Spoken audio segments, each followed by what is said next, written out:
Sarvesh drone उडव. नाही आता गोवा नाही लग्न करायचंय माका एकदम प्रॉपर मालवणी बोलणारी पाहिजे. जरा नंबर देतो तर स्क्रीनवर तुम्ही कॉन्टॅक्ट करा. ह्यो माणूस जातो आता शूटला. आता मग काम एवढी आहेत की माझा माकाच जमणार नाही. लग्न करणार आहे आता. हर्षदची मम्मी माझ्यासाठी मालवणी शोधणार आहे असे बोलले. कोण?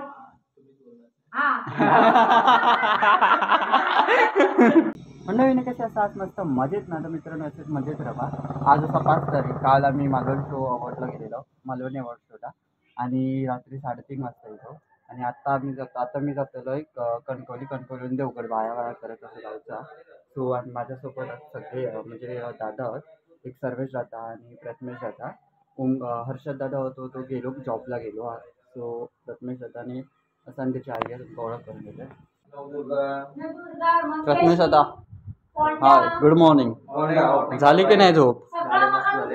ऍक्च्युली कपडे काढले कारण आता डायरेक्टली निघालोय माझ्या घरी. जास्त काही कष्ट घ्यायचे नाहीत त्यामुळे समजून घ्या. ह्यो माणूस जातो आता शूटला. आता मग काम एवढी आहेत की माझा माकाच जमणार नाही.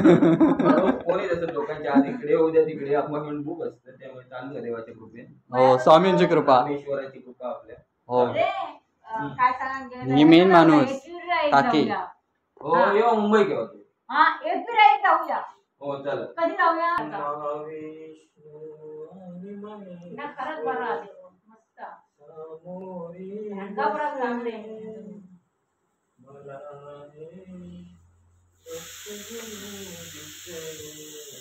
मी त्याची 40+ दत्त मंदिर कव्हर केली. म्हणजे आपल्या औदुंबर पासून सुरुवात केली ती डायरेक्ट पिठापुरम.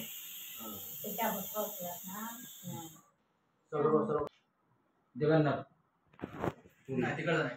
4 धाम पैकी एक धाम म्हणजे जगन्नाथपुरी मंदिर. त्या मंदिराची सावली कधी पडत नाही. श्रीकृष्णाचं अजून सुद्धा जिवंत हाट त्या मंदिरामध्ये आहे, जगन्नाथाच्या मंदिरामध्ये. पुरी उडीसा. 4 धामापैकी एक धाम आहे. मी 9 स्टेट फिरलोय बघण्यासारखं. पुरी पण बघ, जगन्नाथपुरी आहे ना ते मंदिर जिवंत एक वाईब आहे. हो. मंदिराची खूप रहस्य आहे, खूप रहस्य आहे. 4 धाम पैकी एक धाम येतात जगन्नाथपुरी. हे 2 मंदिर आहेत, सुवर्ण मंदिर आहे का आणि पुरीचं मंदिर. काही गोष्टी आपण देवळाने गेल्याशिवाय आपल्या दिसणार नाही. मी बहुतेक मंदिरात उत्सव जाते ना ती मंदिरात एक वाईब असते, एक शक्ती असतात वाईब. गोव्यात पण बरी आहे देवळा. गोव्यात खूप आहे, गोव्याची संस्कृती खूप भारी आहे. तू काही गेल्याशिवाय अनुभवू शकणार नाही गोव्यामध्ये. त्यांच्या रूढी परंपरा एवढ्या आहेत ना गोव्यावाल्यांच्या, खूप आहेत. आमच्या सिंधुदुर्गापेक्षा तिथे आहेत. तिथे बघितलं तू हडबडशील असे आहेत त्यांच्याकडे. आणि त्यांच्याकडे गडे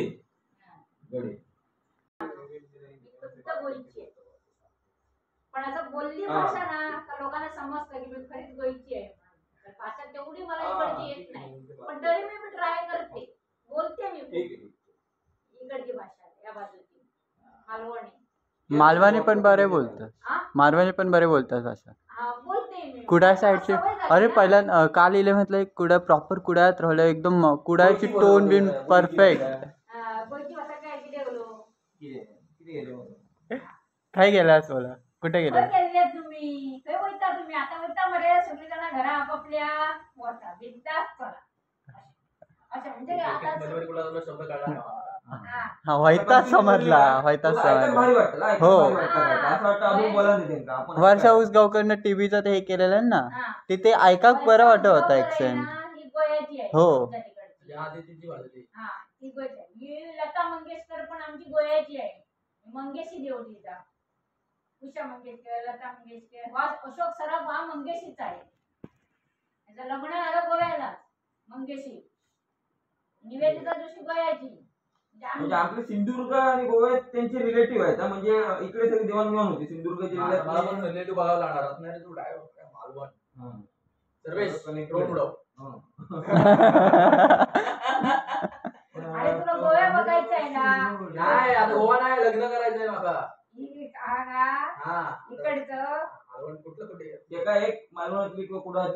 एकदम प्रॉपर मालवणी बोलणारी पाहिजे. प्रॉपर मालवणी म्हणजे तू काही इकडची कुडाळ मालवण या बाजूची. जरा नंबर देतो तर स्क्रीनवर तुम्ही कॉन्टॅक्ट करा. असे कमेंट येतील धडधड. मी लहान लहान कोणत्या अँगलनी?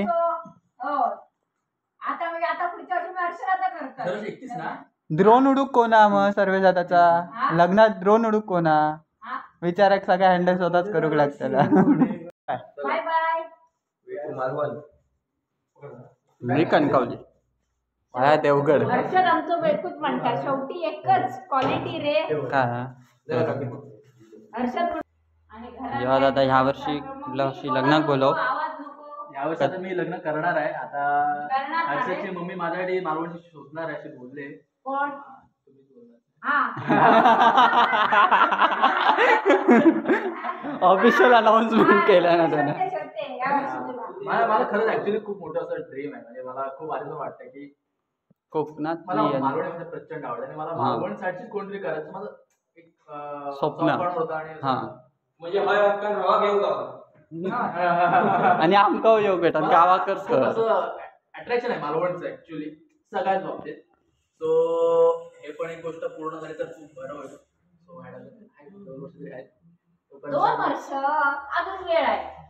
2 वर्ष तरी पण बघण्याचा प्रयत्न चालू आहे. हो ना. पुढल्या वर्षी करूया. पुढल्या वर्षी नाही तो एक माणूस पाहिजे त्याचा करा. त्याचा ते कप शोधा.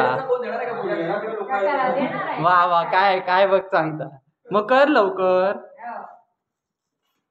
हे सर्वे मालवणचीच करा. या सामान कोणाकडे माझ्याकडे ठेवलं. चला हे घे माझ्याकडून तुका तसा तुझाच आता. चला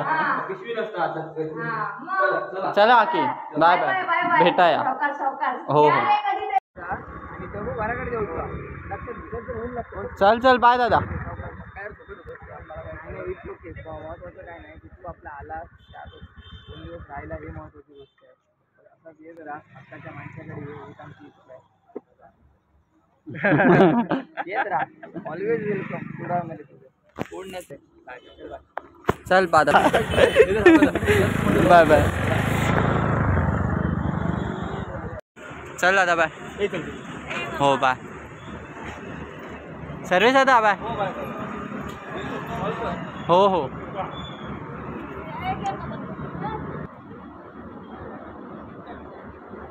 बाय बाय. मित्रांनो आपण आता प्रथमेश साधक आणि सर्वे साधक गाडीमध्ये बसलेले ते निघाले आणि आता आपली गाडी कधी येतात त्याची वाट बघतोय मी. सो सकाळच्या गप्पा गोष्टी झाल्यानंतर आम्ही निघालो आमच्या डेस्टिनेशनला. प्रथमेश दादा आणि सर्वेश दादा निघाले मालवणला. ते त्यांच्या प्रवासाला निघाले आणि त्यानंतर मी निघाले कणकवलीत जाऊ. कणकवलीतून देवगड असं माझा प्रवास असतलो आणि खूप भारी वाटला काल माका. म्हणजे मी सगळ्यांका भेटून खूप मस्त वाटला आणि आता माझं डिरेक्ट ब्लॉग सुरू होतो कणकवलीमध्ये. सो भेटाया कणकवलीत. तर मित्रांनो आता मी बस स्टँडवर पोहोचलो आहे कणकवलीच्या आणि आता आपण बाजारात जाऊया. जरा असा फिरायला येऊया मठामध्ये जाऊया. संत महाराजांचं दर्शन घेऊया आणि जरा आजूबाजूचा परिसर बघूया. त्यानंतर मग घरी जाऊया. आणि मित्रांनो आता मी इथे कणकवली बाजारपेठेत. अजून खूप वेळ बस लागत वेळ म्हणून कणकवली बाजारपेठेत आहे. तर आज बाजार नाही शनिवार मंगळवारचं बाजार असता कणकवलीचं आठवड्याचं. आणि आता मी जातो भारचंद्र महाराजांच्या मठामध्ये. सो चला तुमका दाखवतोय दर्शन घ्यावा तुम्ही पण. 80 रुपये पावणे अगो. ओके. आणि आता मित्रांनो कोकणात काजूचा सीझन चालू आहे. काजू कसे येते 350 पाव. ही बाजारपेठ किती शांत दिसतो ना आज. नाही तर मंगळवारची बघितलास तर खूप आवाज सगळीकडे गर्दीच गर्दी असता. आणि आज बाजारपेठ खूप शांत कारण आज शनिवार म्हणून. मिरची विसरूया 210 रुपये. काकी कोणती मिरची कोणती आहे? बेडकी मसाल्याची मिरची. ही कोणती मिरची? सेम मसाल्याचीच आहे. ओके जर 5 किलो घेतला असता 200 रुपये देणार, 210, 230 आणि 190. ओके, सो चला पुढे बघूया. तर ह्यो असा कणकवली बाजाराचा रोड आणि इकडे बाजार असता, भाजी मार्केट असता. आज बाजार नाही बिकॉज आज शनिवार असता, त्यामुळे आज बाजार नाही. आणि ह्या साईडीन भालचंद्र महाराजांच्या मठाच्या इथे जातात. ह्योच सरळ रोड जाता. सो तुमका मी दाखवतोय. नमो भालचंद्राय. तुम्ही बघू शकता खूप सुंदर अशी मूर्ती आहे. मन अगदी बघून प्रसन्न होतला. खूप एकदम अशी सुंदर मूर्ती आहे. सो दर्शन करून घ्या. हे पादुक असतात भालचंद्र महाराजांचे आणि ही समाधी आणि समाधीच्या बरोबर त्या साईडला समोरच मूर्ती असतात भालचंद्र महाराजांची. तुम्ही बघू शकता खूप सुंदर अशी मूर्ती आहे आणि मूर्ती पाहून अगदी मन प्रसन्न होता. ही भालचंद्र महाराजांची मूर्ती आहे आणि ही मूर्ती जेव्हा पालखी सोहळा असता तेव्हा काढली जाता मिरवणूक म्हणून. आणि तुम्ही बघू शकता ही पण मूर्ती खूप सुंदर असा. ही पण मूर्ती खूप सुंदर आहे आणि या मूर्तीचं पण काम खूप अप्रतिम केलेला तुम्ही बघू शकतास. आणि ह्यो असो मंदिराचो आवारो हा. खूप शांत असं वातावरण आहे. तुम्ही बघू शकता खूप शांत वातावरण आहे. मंदिरात खूप शांतता असा. आणि ही भालचंद्र महाराजांची जुनी गाडी असा तुम्ही बघू शकतास.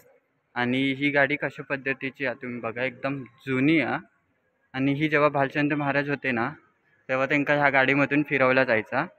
आणि ही गाडी खूप एकदम टॅक्सी आहे आणि खूप जुनी आहे, खूप जुनी म्हणजे तेव्हाची गाडी आहे. आणि तरी ही गाडी तशी अजूनही जपून ठेवलेली असं तुम्ही बघू शकतास. खूप मस्त म्हणजे भालचंद्र महाराजांच्या ह्या मठामध्ये आठवणी असत. तुम्ही बघू शकतास ही गाडी आहे भालचंद्र महाराजांची. इकडे कामत महाराज समाधी स्थान तुम्ही बघू शकतास. तपश्चर्या स्थान भालचंद्र महाराजांचा आणि आतमध्ये तपश्चर्या करताना मूर्ती आहे भालचंद्र महाराजांची. आणि ही गादी आहे आणि तो फोटो आहे. ही तपश्चर्या साधनची जागा भालचंद्र महाराज इकडे तपश्चर्या करायचे. आणि ही मूर्ती आहे आणि ह्यो पूर्ण भालचंद्र महाराजांचा आवारो असा एकदम भारी. आणि समोरचा विठ्ठल रखुमाईचं मंदिर आहे, 2 मजली मंदिर आहे, खूप जुना.